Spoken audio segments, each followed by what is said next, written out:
Hello all, welcome to gossip Tamil YouTube channel. கொஞ்ச நேரத்துக்கு முன்னாடி திரைத்துறையில் ரொம்ப பாப்புலராக இருக்கிற ரெண்டு சிங்கர்ஸ் ஜிவி பிரகாஷ் மற்றும் சைந்தவி ஜிவி பிரகாஷ் இவங்க ரெண்டு பேரும் டிவோர்ஸ் பண்ணிட்டோம், அதாவது நாங்கள் ரெண்டு பேரும் பிரிஞ்சிட்டோம் அப்படின்றத அஃபிஷியலாக இன்ஸ்டாகிராமில் ஷேர் பண்ணியிருக்காங்க. சில நாட்களாகவே இந்த நியூஸ் வைரலாக ஸ்ப்ரெட் ஆகிட்டு இருந்துச்சு. பட் இப்போ அவங்களே அதை அஃபிஷியலாக சொல்லியிருக்காங்க. இது அவங்களுடைய ஃபேன்ஸ் மத்தியில் ஒரு பெரும் டிசப்பாயின்மெண்ட்டை ஏற்படுத்தியிருக்குன்னு சொல்லலாம்.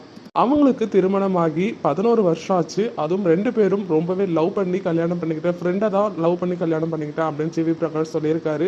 2020 இவங்களுக்கு ஒரு அழகான பெண் குழந்தை அன்வி அப்படின்ற பெண் குழந்தை பிறந்துச்சு. அதை தொடர்ந்து அவங்க நிறைய ப்ராஜெக்ட் சேர்ந்து பண்ணியிருக்காங்க. ரெண்டு பேரும் இணைஞ்சு பாடின பாட்டு எல்லாமே சூப்பர் ஹிட் பாடல்கள். இப்போ இவங்க கொடுத்துருக்க இந்த நோட்டீஸ் ரொம்பவே ஒரு பேரதிர்ச்சியாக அவங்க ரசிகர்கள் மத்தியில் ஏற்படுத்தியிருக்குன்னு தான் சொல்லணும். அவங்க ரெண்டு பேரும் சேர்ந்து மியூச்சுவலாக நாங்கள் டைவர்ஸ் பண்ணிட்டோம். இதை மீடியா எல்லாருமே எங்களுக்கான ப்ரைவசியை கொடுங்க.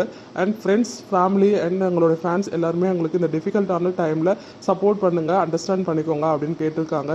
ஒரு காலத்தில் திரையுலகமே பார்த்து வியந்த ஒரு காதல் ஜோடி இப்படி ஒரு காதல் ஜோடியாக மாதம் மாதம் கிஃப்டெல்லாம் பகிர்ந்துக்கிட்டாங்க ரெண்டு பேருமே. அதாவது first month anniversary, second month ஆனிவர்சரின்னு சொல்லிட்டு இப்போ இப்படி பிரிஞ்சது எல்லார் இடையிலுமே ஒரு பெரிய ஒரு அதிர்ச்சி தான் கொடுத்துருக்குன்னு சொல்லணும். இந்த மாதிரி நிறைய வீடியோஸை ரெகுலராக பார்க்க நம்ம காசிப் தமிழ் யூடியூப் சேனலை சப்ஸ்கிரைப் பண்ணி வச்சு